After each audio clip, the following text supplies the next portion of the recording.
Você sabe dizer quantas vezes a seleção brasileira jogou uma Copa do Mundo com um jogador do Corinthians? Não um jogador com passagem pelo clube, mas um jogador que estava atuando pelo clube. É dessas passagens que eu quero te contar hoje. Então, já deixa o like no vídeo e bora lá. Salve o Corinthians!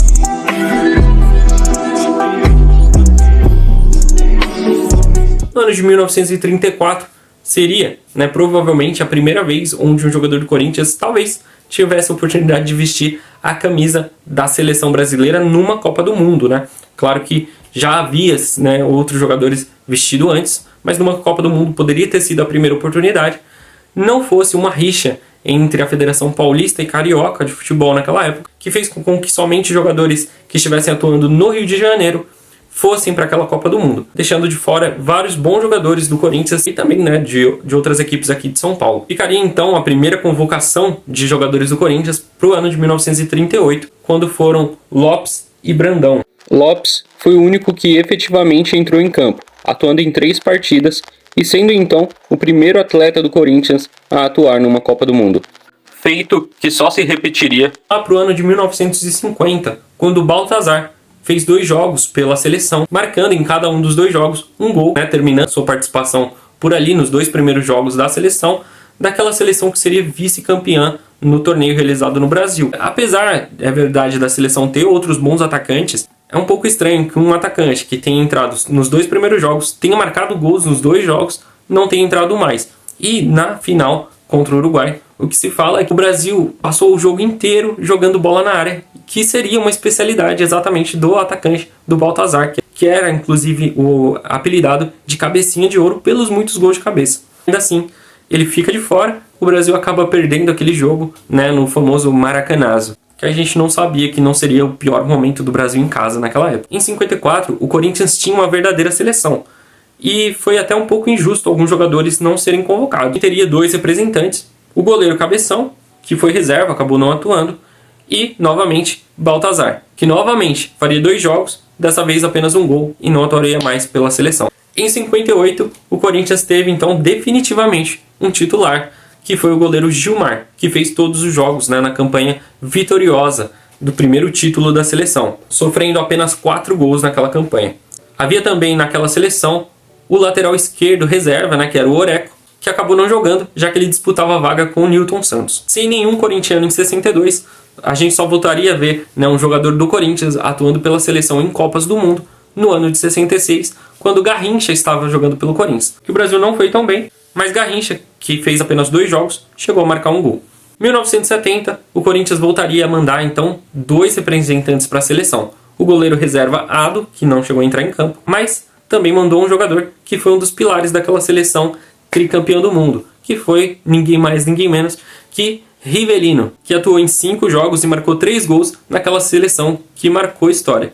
Rivelino, o mesmo, que em 74 ficou com a difícil missão de ficar com a camisa 10, que antes era do Pelé. Numa Copa onde o Brasil até foi bem, onde Rivelino fez 7 jogos e marcou 3 gols também, mas aquela seleção acabaria sendo superada pela forte também seleção da Holanda. Aquela equipe também contava com o lateral Zé Maria, que fez 4 jogos. Em 78, o corintiano enviado à seleção brasileira foi o zagueiro Amaral, que faria 7 jogos pela equipe, que também voltaria sem a taça. E se em 82 a gente também ficaria sem a taça, é verdade que essa é reconhecidamente uma das melhores equipes que o Brasil já enviou.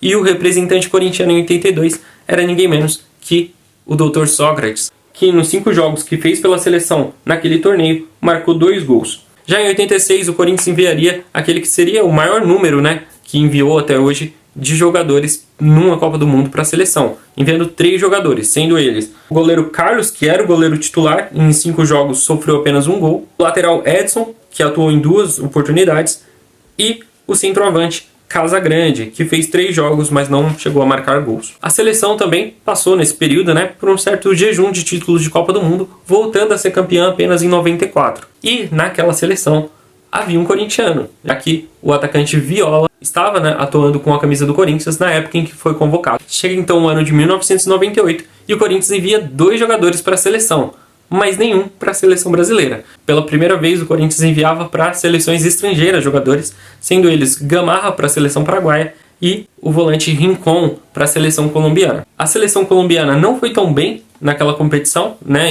Mas o Rincón atuou nos 3 jogos que a seleção fez. Já a seleção paraguaia marcou a história, né? Sendo a melhor participação até hoje da seleção numa Copa do Mundo, fazendo, né, 4 jogos, chegando nas oitavas de final.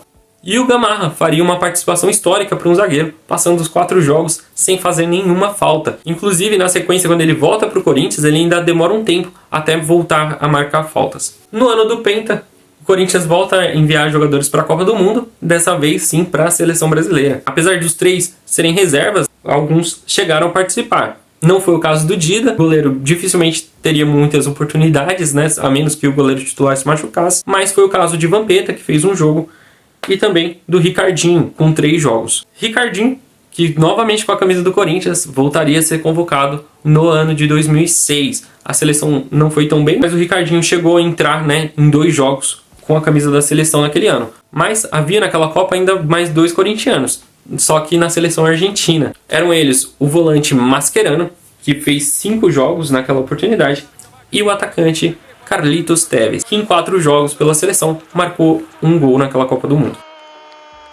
Depois de 2006, o Corinthians ficaria um tempo sem enviar jogadores para Copas do Mundo, apesar de algumas especulações, como a de Ronaldo em 2010, o Corinthians só voltaria, né, a enviar realmente algum jogador em 2018, quando foram o goleiro Cássio, que acabou não atuando, né, foi como o 3º goleiro, e o lateral Fagner, que chegou machucado na competição, não ia ser titular, mas o titular acabou se machucando, assumiu a posição e foi muito bem, atuando em 4 jogos daquela campanha. Fechando então, até aqui pelo menos, foi a participação do Corinthians em Copas do Mundo, enviando 4 jogadores para seleções estrangeiras, né, para 3 seleções, e dos jogadores que foram para a seleção brasileira, pelo menos 8 deles voltaram com o título de campeão do mundo. Mas diz aí, você já sabia de todas as participações do Corinthians na Copa do Mundo? Qual dos jogadores enviados você acha que foi o mais fundamental para um título do Brasil?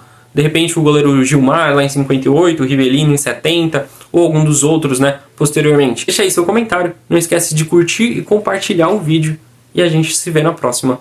Vai, Corinthians!